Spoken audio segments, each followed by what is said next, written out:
So Buddhi Yoga is Krishna consciousness. ಬುದ್ಧಿ ಯೋಗ ಅಂತ ಏನಂತಂದ್ರೆ ಯುದ್ಧ ಮಾಡು, ಆದ್ರೆ ಯಾವುದು ರಿಯಾಕ್ಷನ್ ಇಲ್ಲ, ಪ್ರತಿಕ್ರಿಯೆ ಇಲ್ಲ. That means ಅಕರ್ಮ. ಸೊ ಅದಕ್ಕೋಸ್ಕರ ಇಲ್ಲಿಂದ ಆಗ್ತಾ ಇದೆ ಶ್ಲೋಕ ನಂಬರ್ 40 ಇಂದ. ಸೊ ಯಾರು ಓದ್ತೀರಾ ಶ್ಲೋಕ ನಂಬರ್ 40? ವೆರಿ ಇಂಪಾರ್ಟೆಂಟ್ ಶ್ಲೋಕ, ಜ್ಞಾಪಕ ಇಟ್ಕೋಬೇಕು. ಇದು ಶ್ಲೋಕ ರಿಸಿಟೇಷನ್ ಪಠಣದಲ್ಲಿ ಕೇಳ್ತಾರೆ. ಹರೇ ಕೃಷ್ಣ ಸರ್, ಓದ್ಲಾ ಪ್ರಭುಜಿ? ಓದಿಮ್ಮ. ನೇಹಾಭಿಕ್ರಮನಾಶೋಸ್ತಿ ಪ್ರತ್ಯವಾಯೋ ನ ವಿದ್ಯತೆ ಸ್ವಲ್ಪಮಪ್ಯಸ್ಯ ಧರ್ಮಸ್ಯ ತ್ರಾಯತೆ ಮಹತೋ ಭಯಾತ್. ಅನುವಾದ ಆಲ್ಸೋ ಪ್ರಭುಜಿ? ಅನುವಾದ: ಈ ಪರಿಶ್ರಮದಲ್ಲಿ ನಷ್ಟವಾಗಲಿ ಕುಗ್ಗುವುದಾಗಲಿ ಇಲ್ಲ. ಈ ಮಾರ್ಗದಲ್ಲಿ ಸಾಧಿಸುವ ಸ್ವಲ್ಪ ಪ್ರಗತಿಯು ಮನುಷ್ಯನನ್ನು ಮಹಾಭಯದಿಂದ ಕಾಪಾಡುತ್ತದೆ.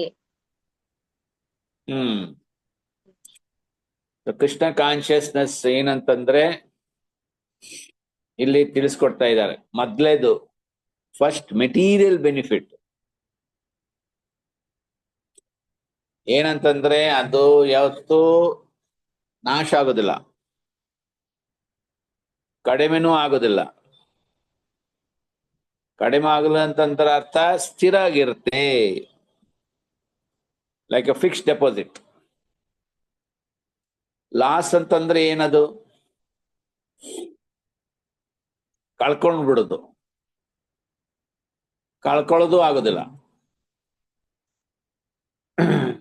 ಲಾಸ್ ನಾವು ಯಾವಾಗ ತಿಳ್ಕೊಳ್ತೀವಿ, ಸಮಟೈಮ್ಸ್ ಲಾಸ್, ಸಮಟೈಮ್ಸ್ ಗೇನ್.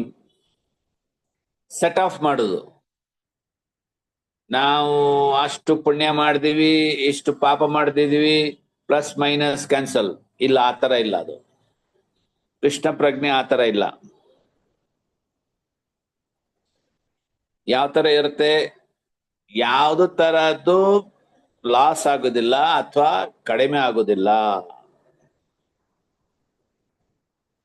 ಈ ಪಥದಲ್ಲಿ, ಕೃಷ್ಣ ಪ್ರಜ್ಞೆ ಪಥದಲ್ಲಿ ಬುದ್ಧಿ ಯೋಗ. ಸೊ ಏನೇನ್ ಎಕ್ಸಾಂಪಲ್ ಕೊಡ್ಬೋದು ನೀವು? ಸೊ ಇಲ್ಲಿ ಪ್ರಭುಪಾದರು ಹೇಳ್ತಾ ಇದ್ದಾರೆ ಭಾವಾರ್ಥದಲ್ಲಿ. ಯಾರು ಓದ್ತೀರಾ? ನಂದ ಮುಕುಂದ್ ಪ್ರಭು ಓದಿ.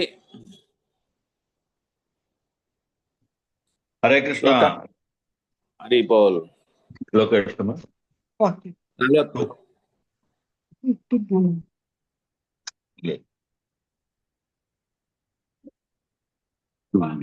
ಇದೆ.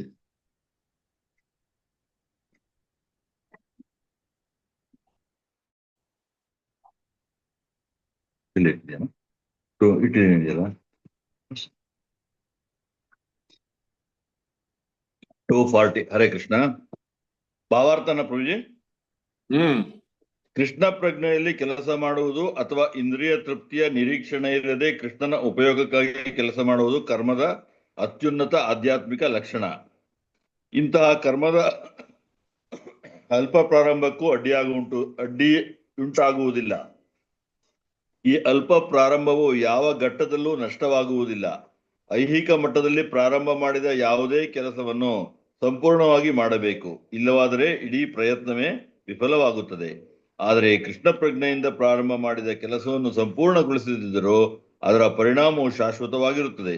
ಆದುದರಿಂದ ಇಂತಹ ಕೆಲಸವನ್ನು ಕೃಷ್ಣ ಪ್ರಜ್ಞೆಯಲ್ಲಿ ಮಾಡುವವನು ಕೆಲಸವನ್ನು ಪೂರ್ಣವಾಗಿ ಮಾಡದಿದ್ದರೂ ಅವನಿಗೆ ನಷ್ಟವಾಗುವುದಿಲ್ಲ. ಕೃಷ್ಣ ಪ್ರಜ್ಞೆಯಲ್ಲಿ 1% ಕೆಲಸ ಮಾಡಿದರೂ ಅದು ಶಾಶ್ವತವಾದ ಪರಿಣಾಮವನ್ನು ನೀಡುತ್ತದೆ. ಆದರೆ ಪ್ರಾಪಂಚಿಕ ವ್ಯವಹಾರದಲ್ಲಿ 100ಕ್ಕೆ 100 ಯಶಸ್ವಿಯಾಗದಿದ್ದರೆ ಲಾಭವಿಲ್ಲ. ಅಜಾಮಿಳನು ತನ್ನ ಕರ್ತವ್ಯವನ್ನು ಕೃಷ್ಣ ಪ್ರಜ್ಞೆಯ 1% ಭಾಗದಿಂದ ಮಾಡಿದ. ಆದರೆ ಭಗವಂತನ ಕೃಪೆಯಿಂದ ಅವನಿಗೆ ಲಭ್ಯವಾದದ್ದು 100ಕ್ಕೆ 100ರಷ್ಟು ಫಲ. ಈ ವಿಷಯವಾಗಿ ಶ್ರೀಮದ್ ಭಾಗವತದಲ್ಲಿ ಒಂದು ಸೊಗಸಾದ. ಓಕೆ. ಸೊ ಇಲ್ಲಿ ಏನ್ ಮುಖ್ಯ ವಿಷಯ ಇದೆ? ಒಂದೊಂದು ಪಾಯಿಂಟ್ ಹೇಳಿ ಎಲ್ಲರೂ. ಕೃಷ್ಣ ಪ್ರಜ್ಞೆ ಪ್ರಾರಂಭ ಮಾಡ್ಲಿಕ್ಕೆ ಯಾವುದೋ ಒಂದು ಇಂಪೆಡಿಮೆಂಟು, ಯಾವುದೋ ಒಂದು ಕಷ್ಟ, ಯಾವುದೋ ಒಂದು ಅಡಚಣೆ ಇಲ್ಲ. ಸ್ವಲ್ಪ ಮಾಡಿ, ಏನ್ ಜಾಸ್ತಿ ಮಾಡ್ಲಿಕ್ಕೆ ಹೋಗ್ಬೇಡಿ. ನಾವು ಯಾರೆಲ್ಲ ಡಿವೋಟೀಸ್ ಬರ್ತಾರೆ ಟೆಂಪಲ್ಗೆ, ಒಂದೇ ಸತಿ 16 ಮಾಲೆ ಹೇಳ್ತೀವ ಮಾಡ್ಲಿಕ್ಕೆ, ಹೊಡೋಗ್ತಾರೆ, ವಾಪಸ್ ಬರಲ್ಲ. ಸೊ ಜಸ್ಟ್ ಚಾಂಟ್ 1 ರೌಂಡ್, 1 ಮಾಲೆ ಜಪ ಮಾಡಿ. ನೋ ನಿಯಮ, ನೋ ಕಾಲಹ, ಎನಿ ಟೈಮ್ ಎನಿವೇರ್ 1 ಮಾಲೆ ಜಪ. No restrictions, no situations. So ಅದರಿಂದ ಅವನು ಸ್ವಲ್ಪ ಅಪಿಯಸ್ಯ ಧರ್ಮಸ್ಯ, he starts his dharma, spiritual practice. ಅದನ್ನೇ ಕಂಪೇರ್ ಮಾಡಿ ಭೌತಿಕ ಸ್ತರದಲ್ಲಿ ಒಂದ್ ಕೆಲಸ ಮಾಡುದು. ಸಣ್ಣ ಮಟ್ಟಿಗೆ ಕೆಲಸ ಪ್ರಾರಂಭ ಮಾಡಿದ್ರೆ ರಿಸಲ್ಟ್ ಹಂಗೇ ಬರುತ್ತೆ. ದೊಡ್ಡ ಪ್ರಮಾಣದಲ್ಲಿ ನಾವು ಯೋಚನೆ ಮಾಡಿದ್ರೆ ಅದರದ್ದು ಏನೋ ಒಂದು ಫಲ ಬೇರೆ ಇರುತ್ತೆ. ಬಟ್ ಕೃಷ್ಣ ಪ್ರಜ್ಞೆಯಲ್ಲಿ you start from small way and grow.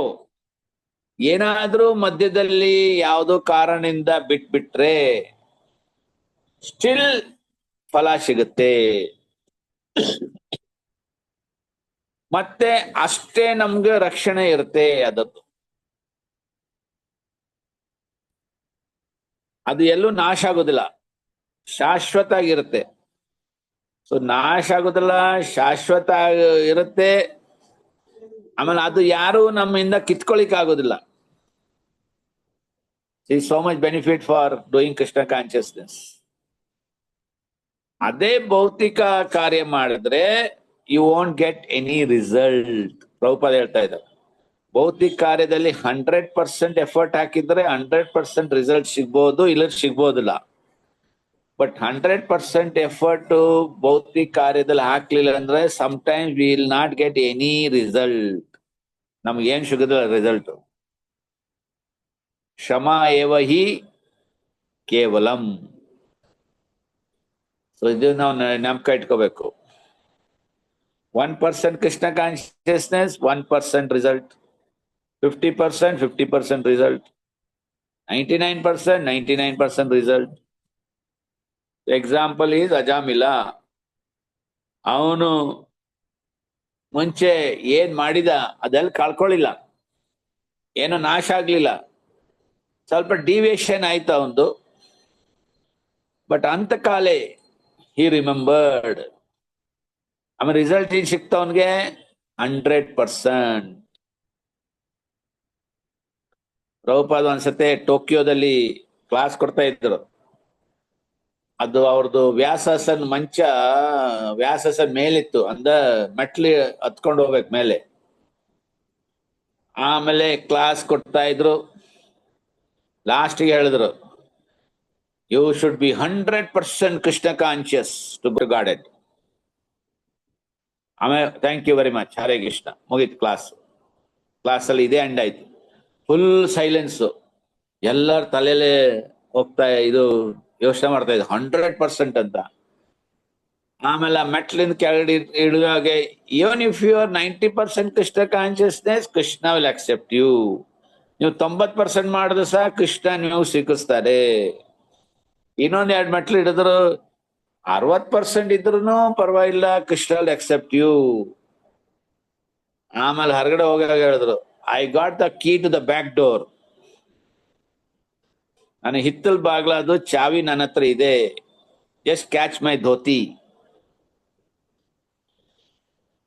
So Krishna ಪ್ರಜ್ಞೆದು ಇದು ಒಂದು ಒಳ್ಳೇದು, ನಮಗೆ ಬೆನಿಫಿಟ್, ಯಾವತ್ತೂ ಕಳ್ಕೊಳ್ಳಲ್ಲ.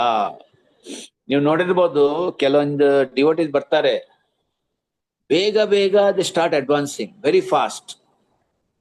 ಬಂದ್ರು, ಚಾಂಟಿಂಗ್ ಮಾಡಿದ್ರು, 16 ಮಾಲೆ ಮಾಡಿದ್ರು, 2 ವರ್ಷ ದೀಕ್ಷೆ ಆಯ್ತು, ಅದು ಆಯ್ತು, ಇದೇ ಕ್ಲೈಮ್ ವೆರಿ ಫಾಸ್ಟ್.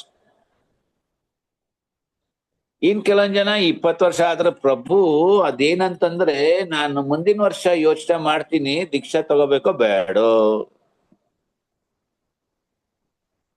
20 ವರ್ಷ ಆದ್ರೂ ಸಹ ಎಲ್ಲ ಮಾಡ್ತಾ ಇದ್ದೇನಲ್ಲ, ಯಾಕೆ ದೀಕ್ಷಾ ಬೇಕು ಅಂತ. So like that. ಒಂದ್ಸಲಿ ನಾನಿದು ಮೊನ್ನೆ ಹೇಳಿದಲ್ಲ, ನಿನ್ನೆನೆ ಹೇಳಿದಲ್ಲ, ಪ್ರಭುಪಾದ್ ಹೇಳಿದ್ರಲ್ಲ, ನಾನು ಪೂರ್ವ ಜನ್ಮದಲ್ಲಿ ಎಲ್ಲ ಮಾಡಿಬಿಟ್ಟಿದ್ದೀನಿ. ನಾವು ಐ ಆಮ್ ಎಂಜಾಯಿಂಗ್. ಸೊ ಈ ರೀತಿ ಕೃಷ್ಣ ಪ್ರಜ್ಞೆ is a continuous process. It is results are always there. ಎಷ್ಟು ಮಾಡಿರ್ತೀವಿ, ಏನು ನಾಶ ಆಗೋದಿಲ್ಲ, ಶಾಶ್ವತ ಆಗಿರುತ್ತೆ. ಅಂಡ್ ನಾವು ಪೂರ್ಣ ಕೃಷ್ಣ ಪ್ರಜ್ಞೆ ಆಗ್ಲಿಲ್ಲ ಸಹ ಸ್ಟಿಲ್ ರಿಸಲ್ಟ್ಸ್ ಮೇ ಬಿ 100%. ನೋಡಿ ಎಷ್ಟು ಬೆನಿಫಿಟ್ ಇದೆ. ಸೊ ಇದೆಲ್ಲ ಮಾಡಿದ್ರೆ what is the first benefit? Krishna ಅಲ್ಲಿ ಹೇಳ್ತಾ ಇದ್ದಾನೆ. ಏನದು ಫಸ್ಟ್ ಬೆನಿಫಿಟ್? ತ್ರಾಯತೋ ಮಹತ್ ಭಯಾತ್. ನಮಗೆ ಎಲ್ಲಕ್ಕಿಂತ ದೊಡ್ಡ ಭಯದಿಂದ ರಕ್ಷಣೆ ಮಾಡುತ್ತೆ ಕೃಷ್ಣ ಪ್ರಜ್ಞೆ.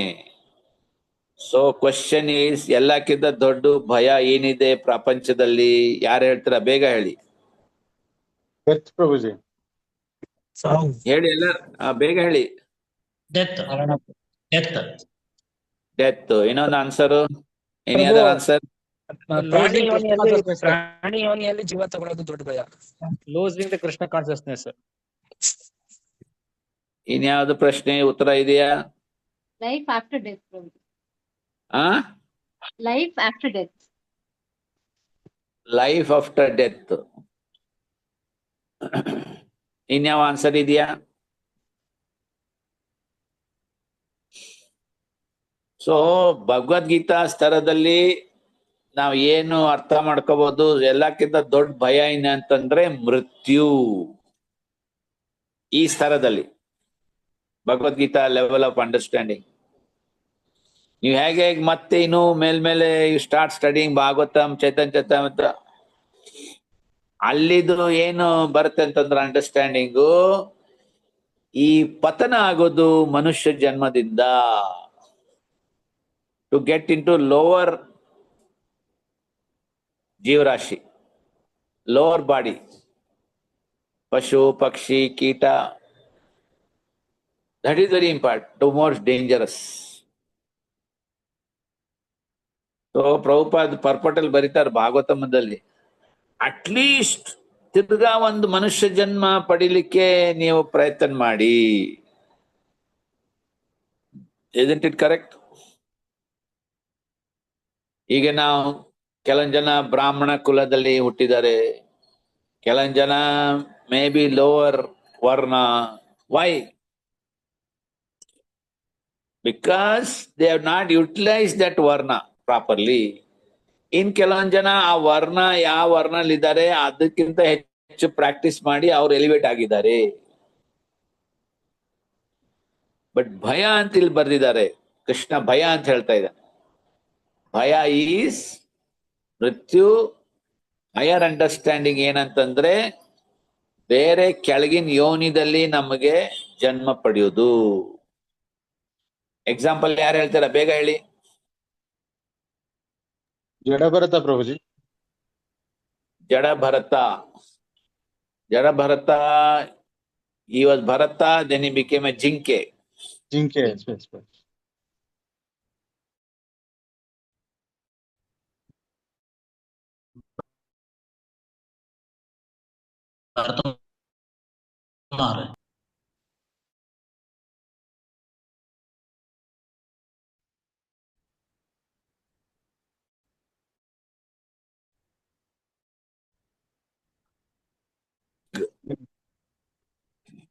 Of course, reason is different. Indradyumna Maharaj ಆನೆ, ಗಜರಾಜ್.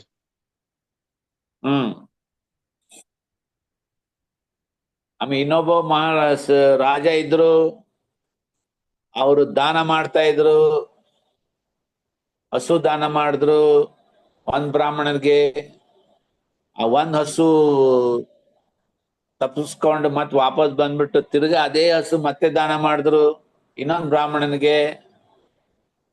ಆಮೇಲೆ ಸೆಕೆಂಡ್ ಬ್ರಾಹ್ಮಣ, ಫಸ್ಟ್ ಬ್ರಾಹ್ಮಣ ಬಂದು ಇವ್ರಿಗೆ ಶಾಪ ಕೊಟ್ಬಿಟ್ರು. ಇವ್ರೇನಾದ್ರು ಅಲ್ಲಿ ಅಲ್ಲಿ ಧ್ರುವ ಮಹಾರಾಜ.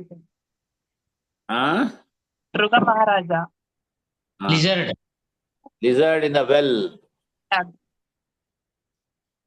ಸೊ ಇದೆಲ್ಲ special circumstances, but there is normal circumstances ಅಲ್ಲಿ ಹೇಳ್ತಾ ಇದೀವಿ. So where is possibility of degradation. So ಸ್ವಲ್ಪಮಪ್ಯಸ್ಯ ಧರ್ಮಸ್ಯ, ಒಂದು ಮಾಲೆಯಲ್ಲಿ ಚಂಟಿಂಗ್ ಮಾಡಿ 16 ಬಿಡಿ. ಸೊ ದಟ್ ನಾವು ಇದ್ದಿದ್ದ ಕೀರ್ತಿ ಏನಿದೆ ನಮ್ದೆಲ್ಲ ಇದು ವರ್ಣಲ್ಲಿ ಯಾವ ವರ್ಣದಲ್ಲಿ ಇದ್ದೀವಿ, we can at least ಇಟ್. ಅಚ್ಚಾ, ನೆಕ್ಸ್ಟ್ ಭಾಗವತಂ 1:5-17 ಏನ್ ಹೇಳ್ತಾ ಇದೆ? ಯಾರು ಓದ್ತೀರಾ? ತ್ಯಕ್ತ್ವಾ ಸಧರ್ಮಂ ಚರಾನುಭುಜಂ ಹರೇರ್ ಭಜನ್ ಆಪ್ಕೋ ವೋ ಅಥಾಪತೆ ತಥೋ ಯದಿ ಯತ್ರ ಕ್ವಾ ವ ಅಭದ್ರಂ ಆಬುದ್ ಅಮುಷ್ಯ ಕಿಂ ಕೋ ವಾರ್ತಾಪ್ತೋ ಅಭಜತಾಂ ಸ್ವಧರ್ಮತಃ. ಅನುವಾದ ಓದಿ. ಎಸ್ ಪ್ರಭುಜಿ. ಯಾರಾದರೂ ತನ್ನ ವೃತ್ತಿ ಕರ್ತವ್ಯವನ್ನು ಬಿಟ್ಟು ಕೃಷ್ಣ ಪ್ರಜ್ಞೆಯಲ್ಲಿ ಕೆಲಸ ಮಾಡತೊಡಗಿ ಅನಂತರ ತನ್ನ ಕೆಲಸವನ್ನು ಪೂರ್ತಿಗೊಳಿಸದೆ ಓದುವುದಕ್ಕಾಗಿ ಕೆಳಕ್ಕೆ ಬಿದ್ದರೂ ಅವನಿಗೆ ನಷ್ಟವೇನು? ಮನುಷ್ಯ ತನ್ನ ಐಹಿಕ ಕೆಲಸ ಕಾರ್ಯಗಳನ್ನು ಪರಿಪೂರ್ಣವಾಗಿ ಮಾಡಿದರೂ ಲಾಭವೇನು? ಅಥವಾ ಕ್ರೈಸ್ತರು ಹೇಳುವಂತೆ ಒಬ್ಬ ಮನುಷ್ಯನು ಇಡೀ ಜಗತ್ತನ್ನು ಪಡೆದುಕೊಂಡರೂ ತನ್ನ ಅಮರವಾದ ಆತ್ಮವನ್ನು ಕಳೆದುಕೊಂಡರೆ ಅವನಿಗೆ ಪ್ರಯೋಜನವೇನು? ಐಹಿಕ ಕೆಲಸ ಕಾರ್ಯಗಳು, ಅವುಗಳ ಪರಿಣಾಮಗಳು ದೇಹದೊಂದಿಗೆ ಅಂತ್ಯವಾಗುತ್ತವೆ. ಆದರೆ ಕೃಷ್ಣ ಪ್ರಜ್ಞೆಯಲ್ಲಿ ಮಾಡಿದ ಕೆಲಸವು ಮನುಷ್ಯನ ದೇಹವು ನಷ್ಟವಾದ ಅನಂತರವೂ ಅವನನ್ನು ಕೃಷ್ಣ ಪ್ರಜ್ಞೆಗೆ ಮತ್ತೆ ಕೊಂಡೊಯ್ಯುತ್ತದೆ. ಕಡೆ ಪಕ್ಷ ಒಂದು ಸುಸಂಸ್ಕೃತ ಬ್ರಾಹ್ಮಣ ಕುಟುಂಬದಲ್ಲಾಗಲಿ ಅಥವಾ ಶ್ರೀಮಂತ ಕುಟುಂಬದಲ್ಲಾಗಲಿ ಮುಂದಿನ ಜನ್ಮದಲ್ಲಿ ಮತ್ತೆ ಮನುಷ್ಯನಾಗಿ ಹುಟ್ಟಿ ಮೇಲೇರುವುದಕ್ಕೆ ಇನ್ನೊಂದು ಅವಕಾಶವು ದೊರೆಯುವುದಂತೂ ಖಂಡಿತ. ಕೃಷ್ಣ ಪ್ರಜ್ಞೆಯಲ್ಲಿ ಮಾಡುವ ಕರ್ಮದ ಅದ್ವಿತೀಯ ಲಕ್ಷಣ ಇದು. ಹರೇ ಕೃಷ್ಣ. ಸೊ ಇಲ್ಲೇ ಪ್ರಭುಪಾದ್ ಹಿಂಟ್ ಕೊಡ್ತಾ ಇದ್ದ ಆ ಶ್ಲೋಕಾಗೆ. ಯಾವ್ದದು? ಶುಚಿನಾಂ ಶೃಣ್ವತಾಂ ಗೇಹೆ. ಸೊ ಕೃಷ್ಣ ಪ್ರಜ್ಞೆ ಮಾಡಿದ್ರೆ ನಾವು ಒಂದು ಶುಚಿನಾಮ್ ಅಂದ್ರೆ ಶುಚಿ, ಕ್ಲೀನ್ನೆಸ್. ಬ್ರಾಹ್ಮಣ ಪರಿವಾರದಲ್ಲಿ ಹುಟ್ಟಿ ಬರ್ತೀವಿ, ಅಥವಾ ಶ್ರೀಮಂತಿಗೆ ಅರಿಸ್ಟೋಕ್ರಾಟ್ ಫ್ಯಾಮಿಲಿಯಲ್ಲಿ ಹುಟ್ಟಿ ಬರ್ತೀವಿ.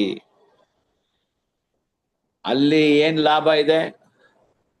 ನಾವು ಎಲ್ಲಿಗೆ ಕೃಷ್ಣ ಪ್ರಜ್ಞೆ ಪೂರ್ವ ಜನ್ಮದಲ್ಲಿ ಬಿಟ್ಟಿದೀವಿ ಅಲ್ಲಿಂದ ಪ್ರಾರಂಭ ಮಾಡ್ತೀವಿ, not from again zero.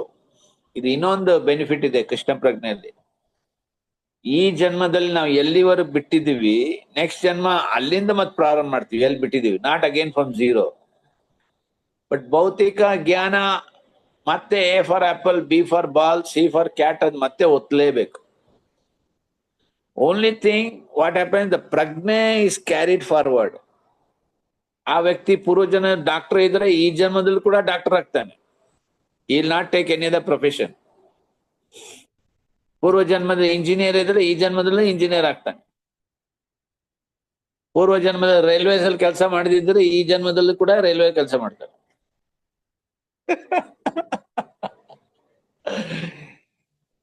So like that. ಯಾಕೆ? The consciousness is carried forward. Understood? So ಇಲ್ಲಿ ಶ್ಲೋಕದಲ್ಲಿ ಭಾಗವತಂ ಶ್ಲೋಕ ಪ್ರಭುಪಾದ ಕೋಟ್ ಮಾಡ್ತಾ ಇದ್ದಾರೆ. ಎಸೆನ್ಸ್ ಏನ್ ಗೊತ್ತಾ? ನಾವು ಎಲ್ಲಾ ಭೌತಿಕ ಕಾರ್ಯ, ದೇಹ ಸಂಬಂಧಪಟ್ಟಿದ್ದ ಭೌತಿಕ ಕಾರ್ಯ ಎಲ್ಲ ಚೆನ್ನಾಗಿ ಮಾಡ್ತೀವಿ. ಆದ್ರೆ ಏನಾದ್ರೂ ಒಂದು ಕಾರಣದಿಂದ ನೋಯಿಂಗ್ಲಿ ಅನ್ನೋಯಿಂಗ್ಲಿ ಪತನ ಆಯ್ತು, ಏನ್ ಸಿಕ್ತು? ಏನು ಸಿಗೋದಿಲ್ಲ. ಎಕ್ಸಾಂಪಲ್ ಅದೇ ಆ ಹಲ್ಲಿ, ಲಿಸರ್ಡ್ ಇನ್ ದ ವೆಲ್. ಅಷ್ಟೆಲ್ಲಾ ಪುಣ್ಯ ಕಾರ್ಯ ಮಾಡ್ದ. ಒಂದು ಹಸು, ಸಾವಿರ ಹಸು ಕೊಟ್ಟಿದ್ದಾರೆ ದಾನದಲ್ಲಿ, ಒಂದು ಹಸು ವಾಪಸ್ ಬಂದ್ಬಿಡ್ತು. ಅದನ್ನು ಇವ್ರಿಗೆ ಗೊತ್ತಿಲ್ಲ. ಅದಕ್ಕೆ ಪ್ರಭುಪಾದ ಹೇಳ್ತಾರೆ, ಪುಣ್ಯ ಕರ್ಮ ಗಳಿಸೋದು ಬಹಳ ಇಟ್ ಈಸ್ ಕ್ವೈಟ್ ಡೇಂಜರಸ್. ಎಲ್ಲರೂ ಒಂದ್ ಚೂರು ತಪ್ಪಾಗ್ಬಿಟ್ರೆ ಪ್ರಾಬ್ಲಮ್ ಆಗುತ್ತೆ. ಬೆಸ್ಟ್ ಎಕ್ಸಾಂಪಲ್ ಯಾರು ಕೊಡ್ತಾರೆ ಹೇಳಿ ಪ್ರಭುಪಾದರು? ಯಾರು ಹೇಳ್ತೀರಾ? The one best example Prabhupada gives, one who tries to serve humanity, ಸಮಾಜ ಸೇವಾ ಮಾಡಿ ಪುಣ್ಯ ಗಳಿಸ್ಲಿಕ್ಕೆ ನೋಡ್ತಾರೆ, ಆದ್ರೆ ಒಂದು ಮಹಾತ್ಮ ಗಾಂಧಿ. ಮಿಸ್ಟೇಕ್ ಮಾಡಿಕ್ಕೆ. ಮಹಾತ್ಮ ಗಾಂಧಿ ಪ್ರಭುಜಿ. ಪ್ರಭು. ಎಸ್, ಪ್ರಭುಪಾದ ಹೇಳಿದ್ರು, ಒಂದ್ ವ್ಯಕ್ತಿ ವಾಸ್ ಡಿಸ್ಸ್ಯಾಟಿಸ್ಫೈಡ್, ಅಸಂತುಷ್ಟ ಇದ್ದ, ಒಂದೇ ವ್ಯಕ್ತಿ ಏನ್ ಮಾಡ್ದ? ಹರಿಬೋಲ್. ಸೊ ಸಮಾಜ ಸೇವಾ ಅಂತ ಹೇಳ್ತಾರೆ, ವೆರಿ ಡಿಫಿಕಲ್ಟ್ ಅಂದ್ರೆ ಬಹಳ ಬ್ಯಾಲೆನ್ಸಿಂಗ್ ಮಾಡೋದು ಬಹಳ ಕಷ್ಟ. ಯಾರೋ ಒಬ್ರು ಅಸಂತುಷ್ಟ ಆಗ್ಬಿಟ್ರೆ you immediately get bad reaction. But Krishna ಪ್ರಜ್ಞೆಯಲ್ಲಿ ನಾ ಅದೇ ಸಮಾಜ ಸೇವೆ ಮಾಡಿದ್ರೆ, ಕೃಷ್ಣನ್ ಜೊತೆಯಲ್ಲಿ ಕೃಷ್ಣ ಪ್ರಜ್ಞೆಯಲ್ಲಿ ಅದೇನೆಲ್ಲ ನೆಗೆಟಿವ್ ಎಫೆಕ್ಟ್ಸ್ ಇರುತ್ತೆ, Krishna will absorb, he'll make it very less. This is the benefit. Okay, it is clear. ಭೌತಿಕ ಕಾರ್ಯ ಕೃಷ್ಣ ಪ್ರಜ್ಞೆ ಕಾರ್ಯದಲ್ಲಿ ಏನ್ ಡಿಫರೆನ್ಸ್? ಇದು ಶ್ಲೋಕ is very important. So there are 3 reasons. Okay, ಇದೆಲ್ಲ ನೆನಪು ಇಟ್ಕೋಬೇಕು. Okay, 41 ಶ್ಲೋಕ ಅನುವಾದ ಓದಿ. ಇದ್ರ ಬಗ್ಗೆ ಏನೋ ಪ್ರಶ್ನೆ ಇದೆಯಾ? ಬಿಕಾಸ್ ಇಟ್ಸ್ ಇಂಪಾರ್ಟೆಂಟ್ ಶ್ಲೋಕ. ಪ್ರಭುಜಿ, ಇದು ಲಿಸರ್ಡ್ ಸ್ಟೋರಿದು ಇದಿದೆಯಲ್ಲ, ಅದ್ರಲ್ಲಿ ರಾಜ ಅದನ್ನ ಬೇಕು ಅಂತ ಮಾಡಿದ್ದಲ್ಲ ಅಲ್ಲ, ಮೈಟ್ ಬಿ ಒಂದು ಅಚಾತುರ್ಯದಿಂದನೋ ಅಥವಾ ಅವರ ಒಂದು ಅಂದ್ರೆ ಮೈಟ್ ಬಿ ಅವ್ರ ಅಸಿಸ್ಟೆಂಟ್ಗಳು ಗೊತ್ತಿಲ್ಲದೆ ಮಾಡಿದ ತಪ್ಪಿಂದನೋ, ಅದೊಂದು ಬೈ ಮಿಸ್ಟೇಕಲಿ ಇಟ್ ವಾಸ್ ಹ್ಯಾಪೆಂಡ್ ಅಲ್ವಾ? ಬಟ್ ಸ್ಟಿಲ್ ಅದು ಗೊತ್ತಿಲ್ಲದೆ ಮಾಡಿದ ತಪ್ಪಾದ್ರೂ ಅವನ್ಗೆ ಲಿಸರ್ಡ್ ಆಗುವಂತ ಒಂದು ಶಿಕ್ಷೆ ಏನಕ್ಕೆ ಬಂತು ಪ್ರಭುಜಿ? ಅಷ್ಟೊಂದು ತಪ್ಪು. That is what Brahmanas to serve Brahmanas ಆ ಯುಗದಲ್ಲಿ they had the power to curse. ಈಗಿನ ಬ್ರಾಹ್ಮಣ ಬಿಡಿ, ದೇ ಹ್ಯಾವ್ ಫಾಲನ್. ಆಗಿನ ಸಮಯದಲ್ಲಿ ಬ್ರಾಹ್ಮಣರು ಅಷ್ಟು ಅವ್ರ ಹತ್ರ ಪವರ್ ಇತ್ತು. ಸೊ ಪ್ರಭುಪಾದ್ ಕೇಳ್ತಾರೆ, ನೋಯಿಂಗ್ಲಿ ಅನ್ನೋಯಿಂಗ್ಲಿ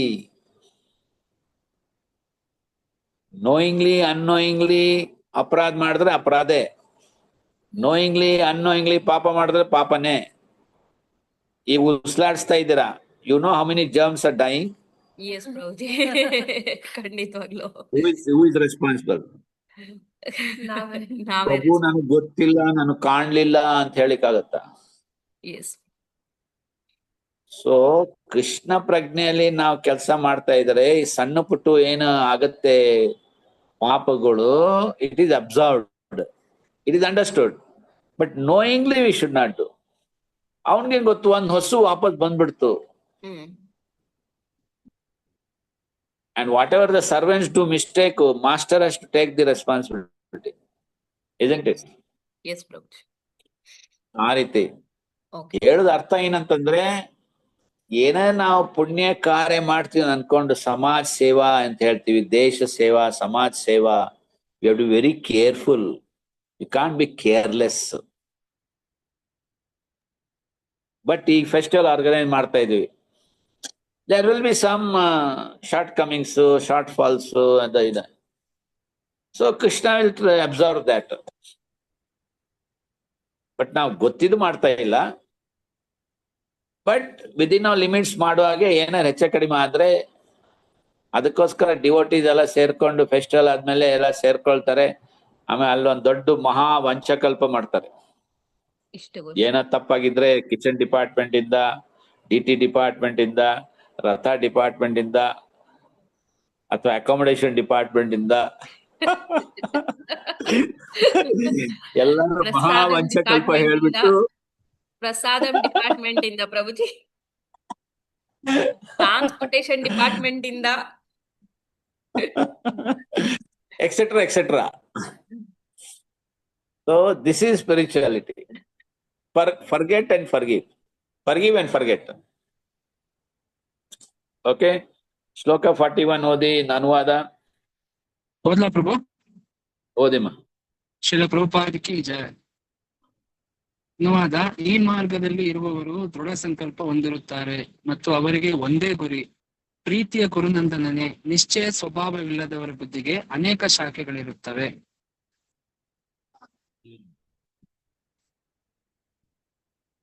ಈ ಶ್ಲೋಕದಲ್ಲಿ ಚೈತನ್ಯ ಮಹಾಪ್ರಭು ಚೈತನ್ಯ ಚರಿತಾಮೃತದಲ್ಲಿ ಒಂದು ಶ್ಲೋಕ ಬರುತ್ತೆ. ಶ್ರದ್ಧಾ ಶಬ್ದೆ ವಿಶ್ವಾಸ ಕಹೆ ಶುದ್ಧ ನಿಶ್ಚಯ, ಕೃಷ್ಣ ಭಕ್ತಿ ಕೊಯ್ಲೆ ಸರ್ವ ಕರ್ಮ ಕೃತ ಹಾಯ್. ಯಾರು ಕೃಷ್ಣ ಪ್ರಜ್ಞೆಯಲ್ಲಿ ಬಹಳ ದೃಢ ಸಂಕಲ್ಪದಿಂದ ಮಾಡ್ತಿರ್ತಾರೆ, ಅವ್ರದು ಬೇರೆ ಯಾವುದು ಪ್ರಾಪಂಚಿಕ ಸಂಬಂಧ ಜೊತೆಲಿ ಅವ್ರದೇನೋ ಸಂಬಂಧ ಇಲ್ಲ. They have no duties.